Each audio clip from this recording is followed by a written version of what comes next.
اعوذ باللہ من الشیطان الرجیم بسم اللہ الرحمن الرحیم الحمد للہ رب العالمین وصلی اللہ علی محمد وآلہ الطاہرین اما بعد فقد قال اللہ تبارک وتعالی فی کتابہ الکریم بسم اللہ الرحمن الرحیم لقد من اللہ علی المؤمنین اذ بعث فیہم رسولا منہم یتلو علیہم آیاتہ ویزکیہم ویعلمہم الکتاب والحکمہ وإن كانوا من قبل لفی ضلال مبین۔ آج کا دن بہت ہی عظیم الشان دن، بلکہ تاریخ کا عظیم ترین دن، روز بعثت یعنی بعثت پیغمبر اکرم صلی اللہ علیہ وآلہ وسلم کا گزرا ہے۔ اپنی تاثیر کے لحاظ سے اور جو سلسلہ شروع ہوا آج کے دن میں، اگرچہ ہمارے ملک میں زیادہ تر جو ہے معراج اور شب معراج کے عنوان سے شب یہ اور دن منایا جاتا ہے، لیکن معراج نتیجہ ہے ایک بعثت کا۔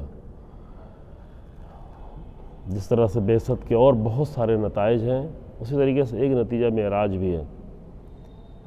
معراج بھی اہم ہے،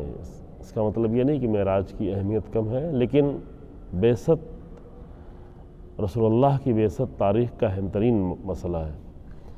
تاریخی لحاظ سے اگر جا کے دیکھیں تو معراج کے بارے میں بہت سارے اقوال ہیں، بہت سارے تاریخی اختلافات ہیں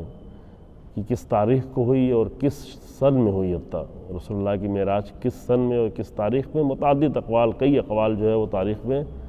نقل کیے گئے ہیں۔ تو وہ تو اگر تاریخ کے لحاظ سے جائیں تو پھر اور بھی دن ہو سکتے ہیں، اور بھی سال ہو سکتے ہیں، اور بھی ہو سکتے ہیں، لیکن بعثت بہرحال ہمارے یہاں یعنی مومنین کے نزدیک اور شیعہ نظریے کے مطابق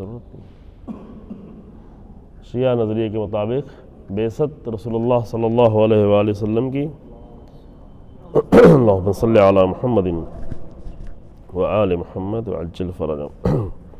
رسول اللہ کی بعثت کی کا دن جو ہے وہ 27 رجب ہے، معاف کیجیے گا۔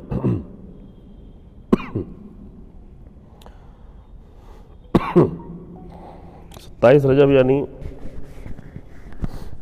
جس دن قرآن کی ابتدائی آیتیں نازل ہوئیں،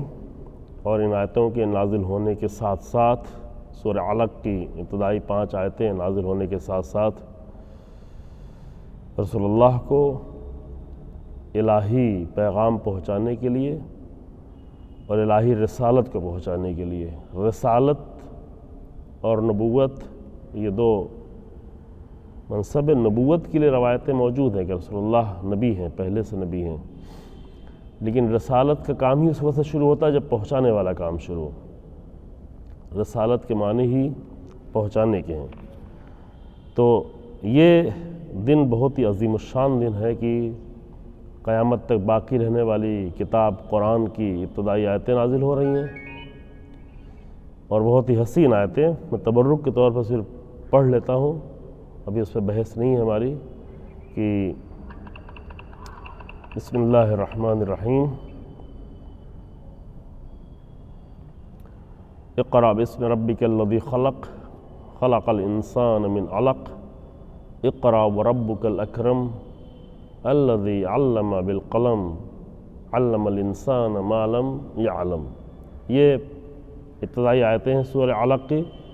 باقی سورہ بعد میں نازل ہوا ہے۔ سورہ کی دیگر آیات جو ہے بعد والی وہ بعد میں نازل ہوئی ہیں، لیکن یہ ابتدائی آیتیں یہاں سے یہ سلسلہ شروع ہوتا ہے، اور پیغمبر اکرم صلی اللہ علیہ وآلہ وسلم کو اس عظیم ذمہ داری کے لیے اور عظیم کارنامے کے لیے مبعوث کیا جاتا ہے کہ مبعوث اور بعثت کے لیے آپ کی خدمت میں قرآن مجید کی یہ آیتیں، یہ آیت جو پیش کی ہے آل عمران کی، کہ یہ آیت تکرار ہوئی ہے، یعنی اس کا مطلب جو ہے سورہ جمعہ میں بھی آپ سنتے ہیں اور دوسری جگہ بھی تکرار ہوئی ہے، لیکن سورہ آل عمران میں ایک اللہ کے احسان کے طور پر یہ بیان کیا جا رہا ہے کہ یہ اللہ کا احسان ہے مومنین پر کہ اللہ نے مومنین پر یہ کرم کیا۔ جیسے یہ کہ انسان خلق ہوا، انسان کو مسلمان بننے کا توفیق ہوئی، انسان کو مومن بننے کی توفیق ہوئی، یہ سارا اللہ کا احسان ہے۔ لیکن سارے احسان اللہ نے انسان کو عقل دی، شعور دیا، یہ سارے احسانات ہیں، لیکن اس میں خاص کر یہ کہ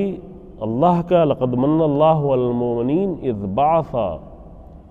فیہم رسولا منہم، اللہ نے مومنین پر یہ احسان کیا ہے کہ اللہ نے معین کیا انہی میں سے رسول کو۔ سورہ آل عمران کی آیت نمبر 64، یہ اللہ کا احسان ہے مومنین پر کہ مبعوث کیا فیہم، ان میں رسولا من انفسہم، رسول مبعوث کیا، وہ رسول جو انہی میں سے تھا۔ اب یہ سب اس میں بہت سارے نقطے ہیں جو تفسیر کے طور پر کبھی انشاءاللہ آپ کی خدمت میں پیش کیے جائیں کہ رسول اللہ نے مومنین میں مبعوث کیا، اور وہ جو مبعوث کیا من انفسہم ہے، یعنی وہ انہی میں سے ہے، کہیں الگ سے نہیں بھیجا گیا۔ یوں نہیں کہ مومنین کے لیے اللہ نے فرشتوں کو بھیجا، اللہ نے فرشتوں کے ذریعے سے مومنین تک پیغام نہیں پہنچایا، اللہ نے جنوں کے ذریعے سے نہیں پہچنوایا۔ جن چیزوں سے انسان زیادہ متاثر رہتا ہے عام طور سے، ابھی دیکھیں جنوں کے اثرات جو مسجدوں تک بھی پہنچے ہوئے ہیں، آپ دیکھ رہے ہیں اتنی عظیم الشان مسجد، یہ تاریخ کا ایک شاہکار، اور یہاں پر مومنین کی آمد و رفت شاید کم ہے اور جن پرستوں کی شاید زیادہ ہو۔ تو لوگ یہی چاہ رہے ہوتے ہیں کہ ایک عجیب و غریب مخلوق سے رابطہ ہو، اور اگر کوئی نبی ہے، قرآن میں اس کی آیتیں موجود ہیں کہ نبی ہے تو اس کے پاس فرشتوں کو آنا جانا چاہیے، یہ سر اللہ فرشتے بھیجتا۔ لوگ بہت زیادہ یہ بات سمجھ میں آتی زیادہ آسانی سے کہ فرشتوں کے ذریعے سے ڈائریکٹ جو لوگوں تک پہنچایا جاتا، لیکن وہ فرشتہ پیغام صرف لا سکتا تھا، لیکن وہ کبھی اسوہ نہیں بن سکتا تھا، وہ کبھی نمونہ عمل نہیں بن سکتا تھا، انسانوں کے لیے نمونہ عمل نہیں بن سکتا تھا۔ ذات پیغمبر اکرم صلی اللہ علیہ وآلہ وسلم ایک عظیم، اللہم صلی علی محمد، ایک عظیم اسوہ، تاریخ کا ایک عظیم اسوہ ہے۔ وہ بحث جو ہماری چل رہی تھی سورہ حمد کی، وہاں سے تھوڑا سا چونکہ یہ تاریخ اہم تھی، اور مجھے ایک مطلب اور بھی کرنا ابھی جو حالات ہیں اس کی بنیاد پر، لہذا شاید وہ بحث آج نہیں شروع کر سکیں۔ ایک تو یہ کہ بعثت جو ہے اس کی اہمیت ہم زیادہ سے زیادہ سمجھنے کی کوشش کریں، اپنے حد تک سمجھنے کی کوشش کریں، مومنین کو سمجھانے کی کوشش کریں۔ بعثت یا جو آج معراج کے نام پر تھوڑا جشن منا لیتے ہیں، بعثت کے معنی کو دیکھیں۔ بعثہ یعنی ایک ایسا انسان جس کو مبعوث لفظ جو ہے یعنی جس کو اکسایا گیا ہو، جس کو آمادہ کیا گیا ہو، جس کو ایک بڑے کارنامے کے لیے، ایک بہت بڑی ذمہ داری کے لیے، ایک ایسا کام کی جس کی تاثیر سالہ سال تک، سینکڑوں سال تک، ہزاروں سال تک باقی رہنے والی ہے۔ ایک ایسی بعثت کی جو ایک غار سے شروع ہوتی ہے لیکن اس کا نور جو ہے وہ پوری تاریخ میں پھیلنے والا ہے، زمان اور مکان کے حدود سے بڑھ کر۔ ہم اگر اپنے انسانوں کی حد تک دیکھیں، ورنہ اس کی تاثیر اور کہاں تک ہے وہ بہت ساری چیزوں کا انسان کو علم ہی نہیں ہے، لیکن وہ جو غار حرا کی بلندیوں سے، غار حرا تنہائی میں رسول اللہ کے جب قرآن کی آیتیں نازل ہوتی ہیں تو قرآن کے ذریعے سے اور رسول اللہ کے پیغامات کے ذریعے سے، رسول اللہ کی عملی زندگی کے ذریعے سے اور رسول اللہ کے مبعوث ہونے کے اثر کے ذریعے سے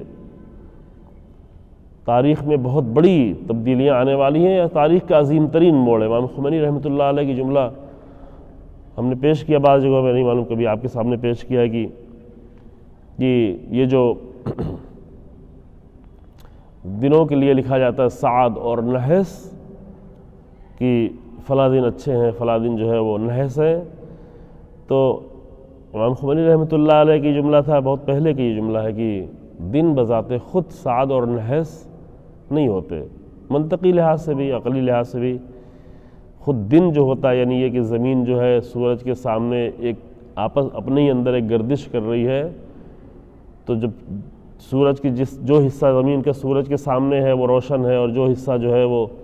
سورج کے پیچھے ہے وہ تاریک ہے، اور جیسے جیسے زمین گردش کرتی جاتی ہے ویسے ویسے روشن حصہ تبدیل ہوتا رہتا ہے، ادھر تاریک حصہ بھی تبدیل ہوتا رہتا ہے۔ تو یہاں پر نہ سورج منحوس ہے، نحس ہے، نہ زمین نحس ہے، نہ زمین کی حرکت نحس ہے، نہ زمین کی روشنی نحس ہے، نہ زمین کی تاریکی نحس ہے، کچھ بھی نحس نہیں۔ حتیٰ رات بھی جو ہے وہ نحس نہیں، بلکہ وہ بھی اللہ کی نعمت ہے۔ سورہ روم میں اللہ نے اسے نعمت قرار دیا ہے، دوسری آیتوں میں اللہ نے نعمت قرار دیا ہے کہ اگر انسان وہ رات نہ ہو تو انسان کو وہ سکون نہیں مل سکتا، انسان کو وہ قلبی اور جسمانی سکون نہیں مل سکتا۔ تو یہ سب کچھ، اس میں کچھ بھی نحس نہیں ہے، اور یہی سلسلہ ہمیشہ سال بھر ہی رہتا ہے، یعنی پورے سال زمین کو 24 گھنٹے میں سورج ہی کے سامنے ایک اپنی گردش پوری کرنی۔ ایک وہ گردش ہے جو آپ جانتے ہیں سورج کی گرد کرنی، وہ پورے 364-65 دن لگتے ہیں، جو سورج کے فاصلے سے دور پورے سورج کے گرد چکر لگاتی ہے، زمین چکر لاتی ہے۔ ایک زمین جو خود ہی اپنے چکر لگا رہی ہے وہ روزانہ 24 گھنٹے میں ایک چکر لگا لیتی ہے۔ اتنی بڑی زمین اس اسپیڈ کے ساتھ، بہت تیز اسپیڈ کے ساتھ 24 گھنٹے میں ایک پورا چکر اس کا پورا ہو جاتا ہے۔ جیسے آپ جو ہے لٹو نچائیں تو لٹو کے ایک ناچنے میں، گھومنے میں کتنا ٹائم لگتا ہے نا؟ 1 سیکنڈ کا بھی 100واں حصہ نہیں لگے گا جو ایک لٹو جو گھوم جاتا ہے۔ اسی لٹو کے گھومنے کے طریقے سے یہ زمین جو گھوم رہی ہے وہ 24 گھنٹے میں گھوم رہی ہے، وہ بھی آپ بہتر طریقے سے جانتے ہیں۔ عرض یہ کر رہا تھا کہ اس میں کوئی چیز نحس نہیں ہے، لہذا اس لحاظ سے دیکھا جائے تو زمین ایک ہی طرح سے گردش کر رہی ہے، بس وہ کبھی بالکل سورج کے بالکل سامنے ہوتی ہے تو گرمی کا موسم ہوتا ہے، کہیں اس کی جو تھوڑا سی حالت بدلتی ہے تو گرمی اور ٹھنڈک کا موسم تبدیل ہو رہا ہوتا ہے، یعنی کئی تبدیلیاں۔ تو اس میں کہیں پر نہ گرمی نحس ہے، نہ ٹھنڈک نحس ہے، نہ بارش نحس ہے، کچھ بھی اس میں نحس نہیں ہے، اور کوئی بھی دن نحس نہیں ہے۔ لیکن کوئی پھر دن کو سعد و نحس کس اعتبار سے کہا جا سکتا ہے؟ وہ جو ہماری جندریوں میں لکھا جاتا ہے وہ تو بالکل بے بنیاد ہے، کہ ہر دن کے سامنے جو ہے اٹھا کر یا سعد یا نحس اٹھا کے لکھ دیا کہ اس کی کوئی بنیاد نہیں، یعنی واقعاً بنیاد نہیں ہے۔ لیکن جو بنیاد حقیقی ہے وہ یہ ہے جو امام خمینی رحمۃ اللہ بیان کر رہے ہیں کہ بذات خود دن میں کوئی نحوست نہیں پائی جاتی، نہ کوئی الگ سے اس کو سارا دن سعد ہے، سارا دن خیر ہے، دن کا ہر حصہ خیر ہے اللہ کی طرف سے، دن کی ہر حالت خیر ہے، رات کی ہر حالت خیر ہے۔ لیکن کوئی چیز نحس کیوں بن جاتی ہے؟ اس لیے بن جاتی ہے کسی دن میں انسان کا کوئی عمل ایسا برا ہو جائے یا کوئی ایسا واقعہ پیش آ جائے کہ اس واقعے کا اثر وہ واقعہ اس دن کی یاد دلانے لگے۔ تو اصل میں دن نحس نہیں تھا، وہ واقعہ غلط تھا، وہ واقعہ نحس تھا، وہ جو اتفاق ہوا وہ نحس تھا۔ اسی کے برعکس یوں اگر بذات خود دیکھا جائے، جیسے آپ کے سامنے آتی ہے ہر دن اور ہر رات سب سعد ہے، سب اللہ کی نعمتیں ہیں، لیکن ان دنوں میں سے کچھ دن ایسے ہوتے ہیں کہ جس دن کوئی اتنا عظیم واقعہ پیش آ جاتا ہے جس کی بنیاد پہ اس کی عظمت زیادہ بڑھ جاتی ہے، اس کا کمال زیادہ ہو جاتا ہے، وہ دن اس واقعے کے ساتھ وہ دن جڑ جاتا ہے۔ تو دن میں تو کوئی تبدیلی نہیں آئی ہے، لیکن اس دن میں واقعہ بہت ہی عظیم پیش آ گیا، یا انسان کا عمل بہت ہی عظیم الشان ہو گیا، کسی انسان کا کوئی اقدام بہت ہی عظیم الشان ہو گیا کہ جب بھی وہ دن آتا ہے تو وہ اس اقدام کے ساتھ جڑ جاتا ہے، اس عمل کے ساتھ۔ تو یہاں پر یہ نقطہ بیان کرنے کے بعد امام خمینی رحمۃ اللہ علیہ فرماتے ہیں کہ اس قانون کے لحاظ سے جو بالکل منطقی قانون ہے، بالکل عقلی ہے، لاجیکل ہے، کہ اس لحاظ سے اگر دیکھا جائے تو پوری تاریخ انسانیت، امام خمینی جو ہے پوری تاریخ انسانیت میں کوئی دن بعثت سے بڑھ کر نہیں۔ اب یہ شاید ہم اپنی زبان سے اپنے سمجھ سے نہ سمجھ پائے، لیکن امام خمینی جیسے انسان کے ذریعے سے سمجھ سکتے ہیں۔ پوری تاریخ میں نہ صرف کہ رسول اللہ کی 23 سال کی تاریخ اور 63 سال کی تاریخ، پوری تاریخ انسانیت میں کوئی بھی دن بعثت سے بڑا نہیں ہے، کیونکہ اس دن جس امر کے لیے رسول اللہ کو مبعوث کیا گیا ہے اس کی تاثیر اتنی زیادہ ہے کہ تاریخ کے کسی بھی دن کی اور کسی بھی عمل کی اتنی تاثیر نہیں جتنی بعثت کی تاثیر. اس کے بعد جو کچھ بھی واقعہ پیش آیا، چونکہ اسلام سے پہلے جتنے بھی اہم تاریخ گزری ہیں، انبیاء کے اہم دن گزرے ہیں. جناب عیسیٰ کی ولادت قرآن کہتا ہے کہ یہ مبارک دن تھا، خود کو بھی مبارک، وجعلنی مبارکا، مجھے اللہ نے مبارک قرار دیا، وہ دن بھی مبارک ہے. اور دیگر اولو العزم انبیاء کی ولادت مبارک ہے. بعض دن کے لیے مبارک تھی، بعض خطوں کے لیے مبارک تھی. انبیاء جو ہے اس کے پہلے جو انبیاء تھے وہ محدود علاقوں کے لیے تھے، تو ان لوگوں کے لیے زیادہ مبارک تھی. ان کا نام، ان کی سیرت، ان کا کردار وہ آج ہم سب کے لیے مبارک ہے، پوری انسانیت کے لیے مبارک ہے. وہ قرآن نے اپنے کتاب میں اللہ نے جگہ بھی دی ہے کہ مبارک ہے. تو رسول اللہ کی بعثت سے پہلے تو اتنا عظیم دن تھا ہی نہیں کوئی جو بعثت والا ہے. رسول اللہ کی بعثت کے بعد بھی حتیٰ کوئی اتنا عظیم دن نہیں آیا خود رسول اللہ کی زندگی میں کہ جو بعثت کی تاثیر رکھتا، اس قدر زیادہ تاثیر رکھتا. چونکہ جو بھی عظیم دن آیا وہ سب کے سب بہرحال نتیجہ ہے بعثت کا. انہی میں سے ایک معراج بھی، انہی میں سے فتح مکہ بھی ہے، انہی میں سے ہجرت بھی ہے، انہی میں سے مکہ سے مدینے جانا بھی ہے، انہی میں سے مدینے میں حکومت اسلامی کا قیام بھی ہے، انہی میں سے اور بھی بہت سارے عظیم کارنامے ہیں جو پیغمبر اکرم صلی اللہ علیہ وآلہ وسلم کی زندگی میں وقوع پذیر ہوئے. لیکن یہ سب کے سب اسی بعثت کا نتیجہ تھا. اس لیے امام خمینی جیسے انسان کو یہ کہنے کا اچھی طرح سے حق ہے. ہم لوگ کہیں گے تو اتنا سمجھ کے نہیں کہیں گے، اتنی گہرائی سے ہماری سمجھ نہیں ہے کہ ہم اس کو صحیح طریقے سے کہہ پائیں. لیکن امام خمینی جیسے انسان کو یہ کہنے کا حق ہے کہ تاریخ کا کوئی بھی دن اتنا عظیم نہیں جیسا بعثت، یہ دن جو ہمارے پاس گزرا. اور اس لحاظ سے بھی یہ چیز بہت اہم ہے کہ بعثت کا مطلب بھی وہ انسان سمجھتا ہے. یہ بہت ہی اہم مسئلہ ہے. یہ میں اس پہ تھوڑا سا چند جملے اشارہ کرنا چاہتا ہوں آپ کی خدمت میں کہ بعثت کو امام خمینی جیسا انسان سمجھ سکتا تھا، کیونکہ وہ خود بعثت کے اثر انہوں نے قبول کیا. چونکہ بعثت یعنی یہ کہ اللہ کی طرف سے کسی انسان کو کسی عمل کے لیے کھڑا کر دیا جائے، یہ کام آپ کو کرنا ہے. بعثا کے معنی ابھارنا، اکسانا، بھڑکانا. یہ سب لفظ ہمارے یہاں اچھی جگہ استعمال نہیں ہوتی، چونکہ بہت ساری لفظیں ہم لوگ جو ہے اچھی جگہ استعمال نہیں کر رہے ہوتے ہیں، اور وہ اسی لیے وہ لفظ بھی جو ہے وہ اپنا معنی کھو دیتا ہے یا محدود ہو جاتا ہے، جو آپ کے سامنے پہلے بھی عرض کیا گیا. اس لیے چاہیے ہے کہ لفظوں کے دونوں پہلو کو دیکھا جائے. کئی لفظ کیا اور بھی ہم آپ کی خدمت میں پہلے بحث کر چکے ہیں ان مسائل کی. معاف کیجیے. جیسے عملی طور پہ ہوتا ہے کہ انسان، ہر ماں باپ چاہتے ہیں اپنے بچے کو جو ہے اکسائیں پڑھنے کے لیے، کامیاب ہونے کے لیے، آگے بڑھنے کے لیے، ایک اچھا انسان بننے کے لیے تشویق دلانا، شوق پیدا کرنا. اب شوق میں بھی وہ معنی نہیں جو بعثا میں ہے. تشویق، شوق بھی جو ہے اچھا لفظ ہے وہ، لیکن اس میں بھی وہ معنی نہیں ہے جو بعثا میں. انگیختن، برانگیختہ کرنا، یعنی کسی اہم امر کے لیے کسی انسان کو اٹھ کھڑا کرنا، اور اس طرح سے کہ اس کی نگاہوں میں وہ پورا مقصد اس کی نظروں کے سامنے ہو کہ پھر وہ انسان اپنے مقصد سے ایک لمحے کے لیے بھی پیچھے ہٹنے کو تیار نہیں.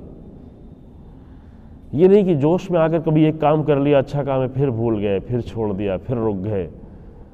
یہ کام ہم تو کرتے ہی رہتے ہیں. دیکھو، ہم لوگ مبعوث لوگ نہیں ہیں کسی کام کے لیے. ہمارے اندر بعثت کا اثر نہیں ہے. بعثت کو ہم نے جو ہے قصیدے کے لیے ہے، بعثت کو نظر و نیاز کے لیے، بعثت کو حتیٰ ہم لوگوں نے اس حد تک بھی نہیں رکھا ہے. دوسرے ملکوں میں جائیں، مثلا ہمارے اسلامی شیعہ ملکوں میں، تو بعثت کی جشن ہی کے طور پہ اگر کم سے کم دیکھا جائے تو اس کو کئی ہفتوں تک اس کا ذکر ہوتا رہتا ہے. بعثت، آپ عراق میں جائیں، ایران میں جائیں، لبنان میں جائیں، جہاں پہ ہماری آبادی زیادہ بڑی آبادی ہے، وہاں ہفتوں تک عید مبعث، عید بعثت، عید مبعث مختلف پہلوؤں سے، عملی پہلو سے بھی. رہبر انقلاب کی آج تقریر ہوئی کہ میں خود نہیں سن پایا، شاید آپ لوگوں نے سنی ہو، انشاءاللہ سنیں گے، رات میں فرصت ہوئی. کہ بعض تقریریں سنی ہیں پچھلے سالوں میں، بہت ہی عظیم الشان جملے ہیں کہ رسول اللہ کی بعثت ایک سلسلہ ہے، جس طرح اللہ نے رسول اللہ کو ابھارا اکسایا اتنے عظیم کارنامے کے لیے، پھر وہی کام جو اللہ کی طرف سے رسول اللہ کے لیے ہوا تھا وہی کام مسلسل رسول اللہ انجام دیتے رہے اپنے اصحاب کے لیے۔ رسول اللہ ان کو مبعوث کرتے رہے، رسول اللہ ان کو اپنے مشن میں شریک کرتے رہے، اور بہت سارے اصحاب ایسے تھے کہ اس طرح سے مبعوث ہوئے کہ پھر ان کے لیے کوئی چیز معنی ہی نہیں رکھتی تھی، گھر، خاندان، جائیداد، پراپرٹی، وطن، زندگی، بچے، بیوی، اصل یہ سب کوئی چیز معنی نہیں رکھتی تھی، چونکہ یہ ساری چیزیں رسول اللہ کے لیے معنی نہیں رکھتی تھی۔ یہ سب اگرچہ اس کا غلط مفہوم نہیں لے کہ رسول اللہ ان کا خیال نہیں رکھتے تھے، معاذ اللہ، نہیں، ایسا نہیں ہے، یہ بحث کبھی کی جا چکی ہے کہ نبی وہ ہوتا ہے، یہ بہت جو نارمل لوگوں سے بڑھ کے لوگ ہوتے ہیں، تاریخ میں بہت سارے پڑھے لکھے لوگ، وہ کسی ایک میدان میں بہت ہی قوی اور بہت ہی مضبوط ہوتے ہیں، اور اس کو پورا کرنے کے لیے وہ دوسرے ذمہ داریوں کو بھلا دیتے ہیں، پوری دنیا میں ان کی شہرت ہوتی ہے اور بیوی ان سے متنفر ہوتی ہے، یعنی واقعاً بہت سارے لوگ ایسے گزرے ہیں۔ لیکن انبیاء وہ ہوتے ہیں کہ جو زندگی کے ہر شعبے میں بالکل کامل اور پرفیکٹ ہوا کرتے ہیں، ہر شعبے میں، چھوٹے چھوٹے مسئلے پہ بھی پوری طرح سے توجہ رکھتے ہیں۔ یہ مشکلات کا شکار ہو جاتے ہیں وہ لوگ جو کچھ کرنا چاہتے ہیں، جو لوگ کچھ کرنا ہی نہیں چاہتے وہ تو ہر جگہ بیکار ہی رہتے ہیں، یہ وہ لوگ جو کچھ کرنا چاہتے ہیں عظیم کارنامہ، تو وہ ایک فیلڈ میں اپنے آپ کو پوری طرح سے اس طرح غرق کر لیتے ہیں کہ دوسرے پہلو کھو جاتے ہیں ان کے زندگی کے، بچوں کی کیا حالت ہو رہی ہوتی ہے، بیوی کی کیا حالت ہو رہی ہوتی ہے، رشتہ داروں سے کوئی رابطہ نہیں ہوتا، کیونکہ بھئی ہم مشن میں لگے ہوئے ہیں، کون سے مشن میں؟ فلاں مشن، اگر وہ اچھا مشن ہے۔ لیکن انبیاء تاریخ کے عظیم ترین مشن کو آگے بڑھا رہے تھے، لیکن اس عظیم ترین مشن کو بڑھاتے ہوئے چھوٹے سے چھوٹے مسائل پر ان کی پوری توجہ رہتی تھی۔ یہ فرق ہے عام عظیم انسانوں میں اور نبیوں کے درمیان، اور بہت بڑا فرق ہے۔ لہذا رسول اللہ صلی اللہ علیہ وآلہ وسلم ہر مسئلے پر بہت ہی گہرائی سے اور بہت ہی پوری ذمہ داری سے توجہ رکھتے تھے، ہر ایک کا پورا حق ادا کرتے تھے، ہر پہلو سے حق ادا کرتے تھے، لیکن یہ کوئی چیز مشن کی راہ میں ذرہ برابر رکاوٹ نہیں بنتی۔ اور یہی بعثت رسول اللہ نے اپنے سب سے زیادہ اس بعثت کا اثر جو رسول اللہ کے ذریعے سے پہنچا وہ امیر المومنین کی ذات میں پہنچا، یعنی بعثت کا فوراً جو ادھر اللہ کی طرف سے رسول اللہ کی بعثت ہو رہی ہے،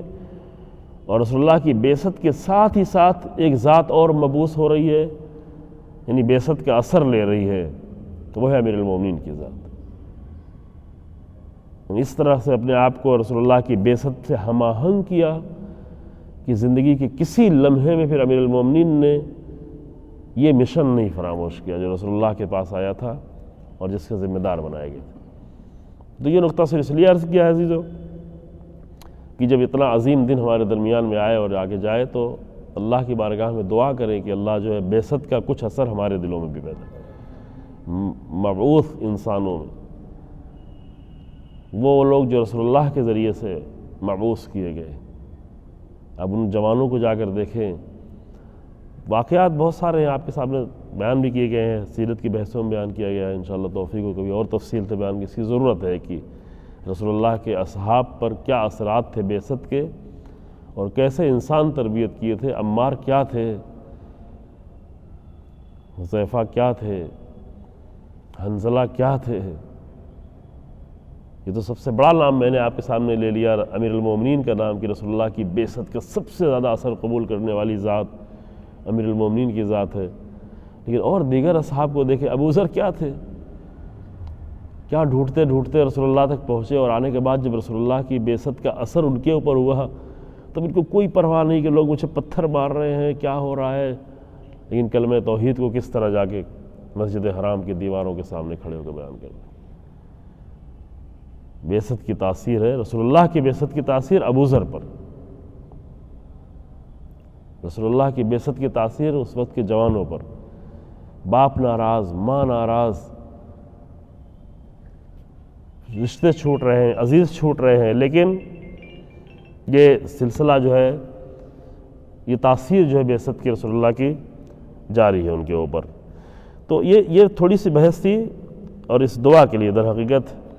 یہ جملہ رہبر انقلاب کا ہے، اس کو ہم یاد کرتے ہیں، یہی جو آپ کے سامنے پیش کیا کہ بعثت ایک سلسلہ ہے، بعثت ایک تسلسل ہے،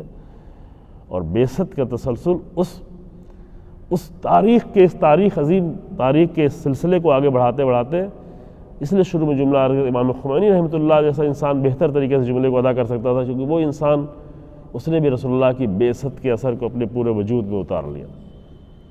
اور ایسا مبعوث انسان کی لوگ کبھی لفظ سے دھوکہ نہیں کھائیں لوگ کہ مبعوث سے کہنے لگے کہ معاذ اللہ کسی کو نبی بنا دیا، نہیں، رسول اللہ کی بعثت کا اثر لینے والا انسان۔ علماء پریشان، حوزہ فکر مند کہ کیا کر رہے ہیں، کیا ہوگا، اتنا بڑا شہنشاہ، اتنی بڑی حکومت، لیکن ایک انسان اگر وہ رسول اللہ کی بعثت کا اثر قبول کر لے۔ ہم لوگ وقتی کرتے ہیں اور جزئی کرتے ہیں، دو چیزیں، ایک تو وقتی ہوتا ہے، دوسرے جزئی ہوتا ہے۔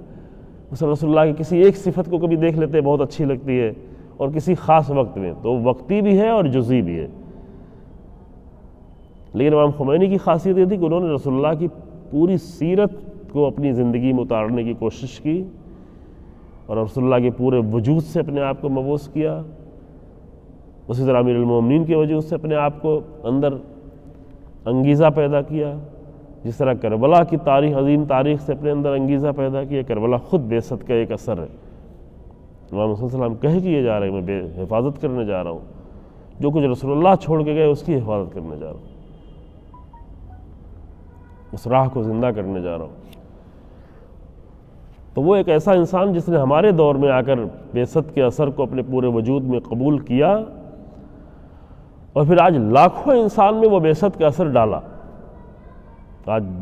42 سال گزر گئے امام خمینی رحمۃ اللہ علیہ کے انقلاب کے، اور 32 سال تقریباً گزر گئے انتقال کے، لیکن تاثیر دیکھیں آج لبنان کے جوانوں میں، آج سیریا کے جوانوں میں، آج یمن کے جوانوں میں، آج عراق کے جوانوں میں، آج ایران کے، آج دوسری سرزمینوں میں۔ ایک انسان اگر بعثت کا صحیح طرح سے اثر قبول کر لے تو وہ اتنے سارے انسانوں میں بعثت پیدا کر دیتا ہے۔ یہ اس کی ہمارے معاشروں کی اس کی ضرورت ہے۔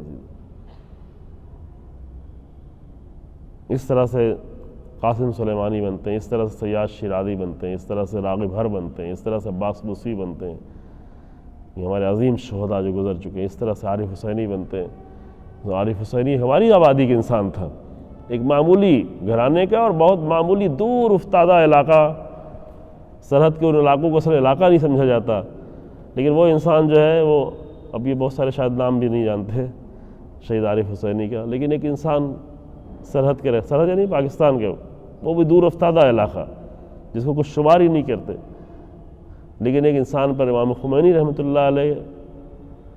کا اثر ہوا، اس اثر کا نتیجہ جو ہے کہاں تک پہنچایا، یہ بحث کی ضرورت ہے۔ انشاءاللہ اللہ کی بارگاہ میں دعا ہے یہی بعثت کا اثر ہمارے درمیان میں نہیں ہے تو ہمیں ایسے منظر دیکھنے کو ملتے ہیں جو ابھی آپ نے چند دنوں میں دیکھے۔ قرآن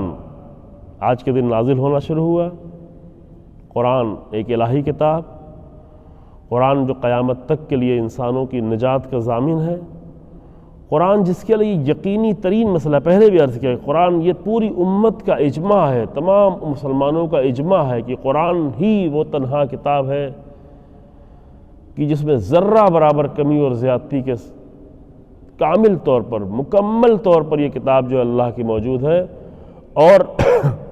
ہم سب کے اجماع کی کوئی حیثیت بھی نہ ہوتی اگر خود قرآن اگر اس کو جو ہے قرآن کی دلیل نہ ہوتی۔ قرآن خود کہہ رہا ہے کہ یہ آخری کتاب ہے تو اس کی حفاظت میرا ذمہ ہے۔ اب کوئی انسان آئے اور آ کر قرآن میں اس طرح کی باتیں کرے، قرآن کی آیتیں ہیں، قرآن میں آیتیں بڑھائی گئی ہیں، قرآن میں آیتیں گھٹائی گئی ہیں، تو واقعاً یہ اگر یہ مبعوث معاشرہ ہوتا ہمارا معاشرہ تو ایسی جرأت کسی میں پیدا نہیں ہوتی عزیز۔ یہ نہایت ہی افسوسناک خبریں سننے کو ملتی ہیں، اور بھی دنیا کی دوسری سرزمینوں سے بھی ایسے نادان قسم کے لوگ پیدا ہوتے ہیں، لیکن ممکن ہے بعض لوگ نادان ہو، پہلے آپ کے سامنے عرض کیا، لیکن ابھی جو آپ سن رہے ہیں اپنے ملک میں ایسے پست انسان کے ذریعے سے جس کو زبان پہ نام لینا بھی ناگوار لگتا ہے، کہ قرآن کے سلسلے میں اس طرح کی توہین آمیز بات، پورے قرآن کو، یہ چند آیتوں کا صرف مسئلہ نہیں ہے، اور اس ایسے پست اور احمق انسان کی بات بھی نہیں ہے، یہ تو پیچھے کچھ لوگ ہیں جو اس کو ڈکٹیٹ کر رہے ہیں، اور اس کے اوپر خوف بٹھا کر، نہیں معلوم مقدموں کا اور CBI اور فلاں جس کی جو بھی خوف بٹھا کر، اس کے بنیاد پر یہ سارے جملے جو کہلائے جا رہے ہیں۔ لیکن یہ سب جو کہلایا جا رہا ہے، کہنے کی کسی میں جرأت ہو رہی ہے، کیونکہ ایک طرف سے تو وہ خوف زدہ ہے، لیکن دوسری طرف سے اسے کوئی خوف نہیں ہے۔ مشکل یہ باطل کی طرف سے اسے بہت خوف ہے، لیکن اہل حق کا اسے خوف نہیں، یہ مشکل ہے۔ اور اگر انسان عاقل ہو، اگر انسان سمجھدار ہو، اگر انسان کے دل میں واقعاً سوال ہو تو اسے سمجھایا جا سکتا ہے، لیکن جو انسان عقل و منطق کی بنیاد پہ گفتگو نہیں کرے، بلکہ سازش کی بنیاد پہ گفتگو کرے، اور قرآن وہ تمام بشریت کے لیے، تمام انسانیت کے لیے، چاہے وہ کسی دھرم، کسی مذہب کے ہوں، سب کے لیے خیر کا باعث ہے، آ کر اس کتاب پہ اس طرح سے تہمتیں رکھی جائیں، تو اس کے دو پہلو ہیں، دو کام کی ضرورت ہے۔ ایک تو ہمیں جو بنیادی طور پہ جو کام کرنا ہے وہ یہ کہ ہم قرآن کے پیغام کو، قرآنی ویلیوز کو اس طرح سے لوگوں تک پہنچائیں کہ واقعی قرآن جو رسول اللہ پر نازل ہوا تھا آج کے معاشروں پر نازل ہو، آج تک پہنچے، یہ پیغام لوگوں کے دلوں تک پہنچے۔ نزول کا مطلب پہلے آپ کی خدمت میں عرض کیا گیا ہے کہ آج لوگوں کے دلوں تک پہنچے۔ آج جس طرح ایک مومن کو، ایک مسلمان کو قرآن کی ہدایتوں کی ضرورت ہے، قرآن سے نجات پانے کی ضرورت ہے، اسی طرح ہر انسان کو ضرورت ہے، ہر بشر کو اس کی ضرورت ہے۔ تو یہ کام جو ہے واقعی یہ فکر مندی کا باعث ہے، اور پہلے بھی آپ کے سامنے عرض کیا کہ کیا کیا جائے، کون سے طریقے ہیں کہ جوانوں کے لیے، آج کے بچوں کے لیے، آج کے مختلف قوموں کے لیے قرآن کے پیغام کو کس طرح پہنچایا جائے، کس طرح قرآنی ویلیوز سے انسان کو آشنا کیا جائے، کس طرح باطل طرز زندگی سے انسان کو نکال کر وہ طرز زندگی جو قرآن نے متعارف کرایا ہے انسان کو، اس تک انسان کو لایا جائے۔ یہ بنیادی کام ہے جس کی ضرورت ہے، اور یہ امور سبب بنے کہ اس کام میں انسان برانگیختہ ہو، وہی بعثت کا اثر قبول کرے۔ یہ ایسے حالات جو پیدا ہوتے ہیں، یہ صرف اس لیے نہیں ہے کہ ہم غم کا شکار ہو جائیں، ہم غم و غصے کا شکار ہو کہ غم کا اظہار کر کے یا غصے کا اظہار کر کے، کچھ نالائقوں کے خلاف غصے کے اظہار کر کے پھر خاموش ہو جائیں۔ یہاں پہ ضرورت ہے کہ آ کر یہ ان دشمنیوں کے نتیجے میں قرآنک ویلیوز اور قرآنی عظمتوں سے پوری بشریت کو آگاہ کرنے کے بارے میں فکر کی جائے، ان کے طریقوں کے بارے میں فکر کی جائے۔ اور اس طرح کے لوگ تو ظاہر ہے کہ زبان سے خاموش ہونے والے نہیں ہیں، منطق سے خاموش ہونے والے نہیں ہیں۔ اس کے لیے ضروری ہے کہ جس خوف میں، جن سازشوں کے خوف میں یہ کلمات کہلوائے جا رہے ہیں، تو اس کے پاس یہ صلاحیت نہیں اس ملعون کے پاس کہ وہ آ کر قرآن کی آیتوں کو سمجھے۔ اصل وہ جانتا ہو کہ قرآن میں کون سی آیتیں کہاں پر ہیں، یہ آ کر بیٹھ کے چند آیتیں ٹرینڈ کر دیا جائے اور آ کر بولنا شروع کر دے، انشاءاللہ پوری امت مسلمہ سے امید ہے کہ اس مسئلے کو رسول اللہ کی بعثت کے اثر کو قبول کریں، چونکہ بعثت کا مقصد کلام الہی ہے، پیام الہی ہے، قانون الہی ہے، الہی طرز زندگی ہے، جس سے ابھی تک محروم ہے۔ جب ہم محروم ہیں تو دوسرے یہ جرأتیں کر رہے ہوتے ہیں، اور دوسری طرف سے اس بات کی ضرورت ہے پوری امت کی طرف سے کہ ایسے ملعونوں کی زبانیں بند کی جائیں۔ یہ دیکھیں، یہ بالکل یقینی مسئلہ ہے کہ کوئی اگر رسول اللہ کی توہین کرے، پہلے بھی توہینیں ہو چکی ہیں رسول اللہ کی ازواج کی،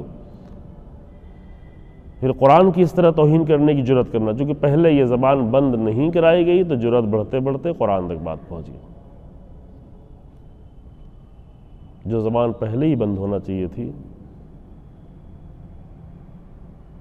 وہاں پر امت نے سکوت اختیار کیا، امت نے خاموشی اختیار کی، تو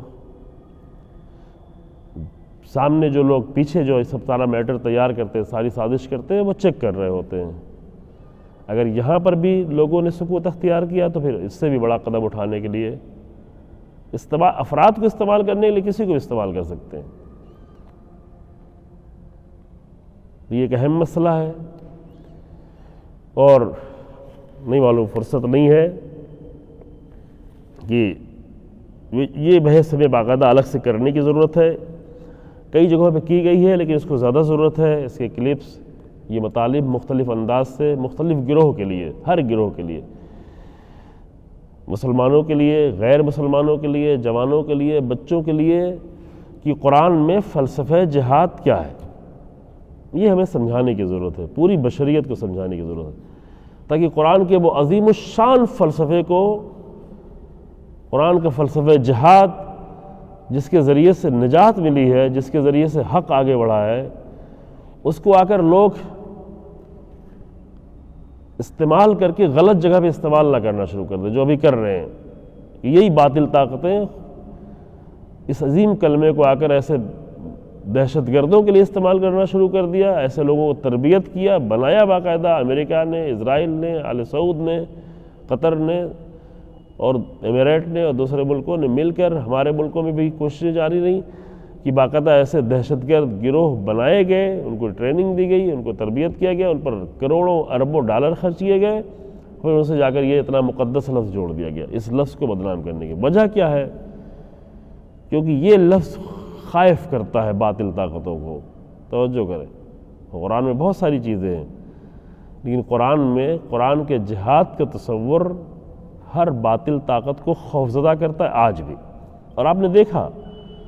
کہ پوری دنیا کی کوشش کر لینے کے بعد صحیح اسلامی جہاد نے کس طرح سے دہشت گردوں کو خاموش کر دیا، کس طرح سے امریکہ کو شکست دی، کس طرح سے اسرائیل کو شکست دی، کس طرح سے عالمی طاقتوں کو شکست دی حقیقی جہاد نے، اسلامی جہاد نے، مقدس جہاد نے، پاکیزہ جہاد نے۔ تو یہ وہ چیز ہے جس سے واقعاً باطل خوفزدہ ہے۔ ہم اس کی قیمت نہیں جانتے، ان کو ہم سے البتہ خوفزدہ ہونے کی ضرورت نہیں ہے کہ ہمارے ابھی جہاد کا کوئی تصور ہی نہیں رہ گیا، نہیں رہے گا، لیکن بہرحال یہ چنگاری ہے جو کبھی بھڑک سکتی ہے۔ قرآن میں یہ البتہ یہ باطل کوششیں جو ہے یہ کبھی کامیاب ہونے والی نہیں ہے، لیکن یہ کتنی جرأت کرے انسان اگر توہین کرے قرآن کی، قرآن کی توہین کی سزا معین ہے، یہ ہمیں اور آپ کو نہیں طے کرنا، یہ طے ہے، یہ یقینی ہے، اور اس میں ڈھیل پانے کے نتیجے میں انسانوں کی جرأتیں بڑھتی ہیں۔ یہ پوری امت کو سوچنے کی ضرورت ہے کہ اس کا راہ حل، اصلی راہ حل یہ کہ قرآنی پیغامات لوگوں تک پہنچائے جائیں۔ یہ بہت ہی مناسب موقع ہے کہ کھوئی ہوئی بشریت، تھکی ہوئی بشریت، غمزدہ بشریت، نفرتوں میں پڑی ہوئی بشریت کو آ کر قرآن کی محبت، قرآن کی رحمت، قرآن کی ہدایت، قرآن کی نجات کا پیغام دیا۔ یہ اصلی کام ہے، لیکن وقتی طور پر ایسے بدذہن اور بدزبان لوگوں کو خاموش ہونا بھی ضروری ہے۔ اس کے لیے پوری امت کو فکر کرنے کی ضرورت ہے، اور انشاءاللہ بعد میں آپ کی خدمت میں عرض کیا جائے گا اس موضوع پر بھی زیادہ کام کرنے کی ضرورت ہے کہ اسلام کا فلسفہ جہاد کیا ہے، چونکہ سب سے زیادہ جو ٹارگٹ کیا جاتا ہے وہ چند آیتوں کو اٹھاتے ہیں، لوگوں کو دھوکہ دیتے ہیں، جوانوں کو دھوکہ دیتے ہیں، وہ اس کی آگے کی آیتوں کو نہیں پڑھتے، اس کے پیچھے کی آیتوں کو نہیں پڑھتے، وہ نہیں دیکھتے کہ اسلام حتیٰ رسول اللہ کو حکم دے رہا ہے کہ حتیٰ میدان جنگ میں جو لوگ جنگ کرنے آئے ہیں ان سے اگر وہ جنگ کرنے آئے ہیں تو جنگ کریں، اور جنگ کریں تب بھی جو ہے حد سے آگے نہیں بڑھنے پائیں کہ اللہ جو ہے پسند نہیں کرتا حد سے آگے بڑھنے والوں کو۔ جنگ کے قوانین ہوتا ہے، یہ انشاءاللہ آپ کی خدمت میں یہاں پر نہیں تو کہیں اور پر ضرورت ہے کہ متعدد پہلو قرآنی آیات کے ذریعے سے پیش کیے جائیں، تاکہ لوگوں تک اس مناسب موقع پر کہ جب لوگوں کو قرآن کی چند آیتوں سے، خاص کر قرآن کے مقدس جہاد کی آیتوں سے، باطل دہشت گردوں کے نام عنوان دے کر مقدس آیتوں سے دور کیا جا رہا ہو،